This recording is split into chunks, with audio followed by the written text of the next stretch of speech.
Well, Spencer, we just about got our breath back from that game. Absolutely a game that had simply everything in it.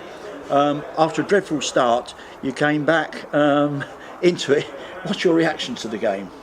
Right, I mean, it had everything. Terrible start. We were a goal down in 30 seconds. We're very unhappy about it. According to a lot of people, he's been clattered. Normally you'd expect that to go for the keeper, but I think all credit to us. We come in half time having had that massive blow. We're 3-1 up and could have been 4 or 5 up. So I thought as an offensive unit we were excellent in the first half. Showed some real determination, played some very good football, a lot better than we've played recently. Their keepers made 2 fantastic saves, including one from an overhead kick, and we were delighted at half time. So yeah, 3-1 up half time, very, very pleased when you've had such a blow in the first 30 seconds. Yeah, and saying that, it was excellent first half, but the second half came out and Tonbridge really took the game by the scruff of the neck. What was the what did you think was the change?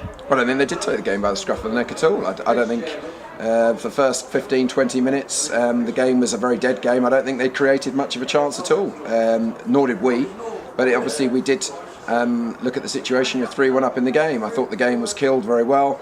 We've then given them a soft goal from a defensive perspective. Suddenly it's 3-2 and you've got 15 minutes to go. The penalty decision for them is outrageous. I mean, they've been shouting for penalties all throughout the game, and I think the referee's completely bottled it. But a fantastic save to get the referee out of jail, really. Fantastic save from Bradders. And then it went end to end for the past 5 minutes, and it could have ended up at anything. Very entertaining for the crowd. Bennett really should have put the game away, and when he didn't, they nearly scored, and another good save from Bradders. So I'm absolutely, we deserved to win the game. There's no doubt about it. On chances, we battled through the difficult periods, and I'm delighted with the performance overall. Yeah, I would agree with that. I've never seen a game with so many corners, actually, for both sides, though. But your new old boys, Michael Charles and Nick Gini, were you happy with them? Michael Charles certainly terrorised them in the first half. I'm happy with everybody. They're no different. They've come in, they've got a fantastic attitude, they want to be here. It's just the type of player we need at the moment with the battle that we've been in. I'm delighted with the whole dressing room. I've said from the kit man to the physios to my backroom staff all the way through. We've been fantastic since November, and they've come in and fitted in very, very easily. So no, I'm thrilled for them. They wanted to come back. I'm very pleased for the supporters. I thought it was fantastic today. So I'm overall delighted with another 3 points. Yeah, and there's a real buzz about the place. It's like the old times here now. You must feel that sort of down on the bench as well. But the crowd are buzzing. They're all in the corner there, shouting for the players to come over, which they did. And there's a real buzz. And you're going into games now early on this season. When they go down, and that was it. Today you're going in almost as favourites. Well, I think it's the mentality we built into them, and the mentality we now have in the dressing room is fantastic. The spirit, it's a cliche, isn't it, that we've got a great dressing room. We really do. We know that we don't have a big budget here at all. We're certainly a few players short, but the game was to get away from this relegation certainty tag that people put on us in November as quickly as possible, and I think we're probably only one more win away from that. So to achieve that in February, I've just said to them, I mean, that is just an amazing achievement. The 9 points in the last 8 days. We didn't play particularly well in the first 2 games, but to be in the position we're in still in February where we started is testament to an absolutely amazing effort for the whole squad. Yeah, well, that's it, and well done, Spencer, on a fabulous day, and for spectators certainly won't want their money back, and more of this, you'll double your crowds. Spencer, looking forward to Saturday's game now at Eastleigh. Always a toughie, usually a very, very big side. But in the form you're in now, you must be almost going. Fans will be going over there thinking your favourites to win that. What's your reaction to this? Well, we're certainly not favourites. They're a team that spent an awful lot of money in the last 6 weeks. They've got new owners in. I've had them watched. I've watched them. They've torn teams to pieces in the last 4 weeks, and they've also had some very, very bad days. They seem to be a slightly hit and miss side, which is not it's totally understandable considering they brought a whole new set of players in. Very difficult game for us, but yes, rightly so. We can go there with confidence, but we need to keep everyone's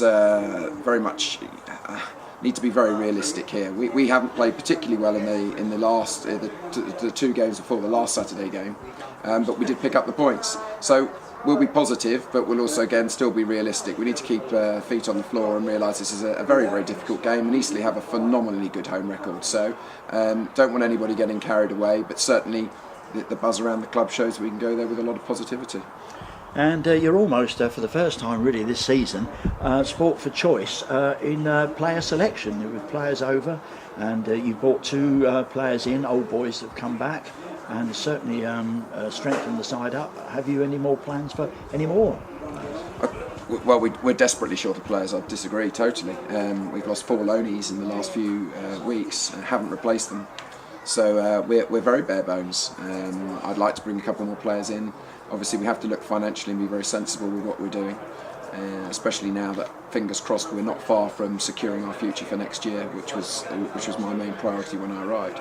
So we're on the hunt, but we're on the hunt for the right players, and obviously if and when we secure, and I very much hope when we secure our survival, we will give the opportunities to some of our younger players that certainly have got the potential, and bring players in that obviously we'll be looking for next year. So the squad's done very well, but we've still got a very long way to go, bearing in mind what could come for the rest of the season. And not only are you doing a successful job on the playing side, the record now shows itself, but what about, you said earlier on about finding buyers for the club? Is there anything in the pipeline there, or anything you can tell us? There's nothing I can tell you. There's nothing I'm going to tell you. There are some things going on, and we will see what happens.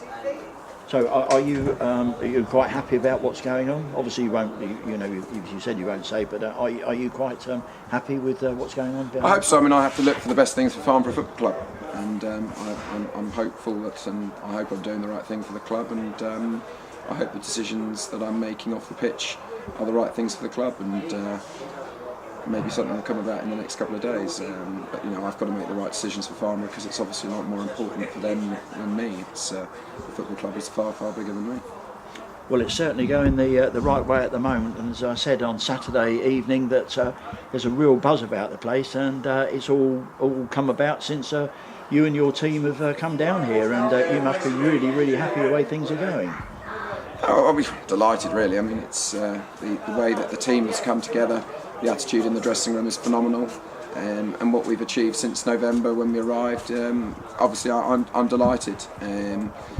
We've still not completed the job yet. We still need a few more points to make it the standard target you look at 40, 42 points to make sure that we're in the Blue Square South next year. But yes, I'm delighted with the way that we've stuck together in very difficult economic times, with the money we've got available to strengthen the side, and all credit to the dressing room and backroom staff and everybody at the club. Well, best of luck at Eastleigh on Saturday.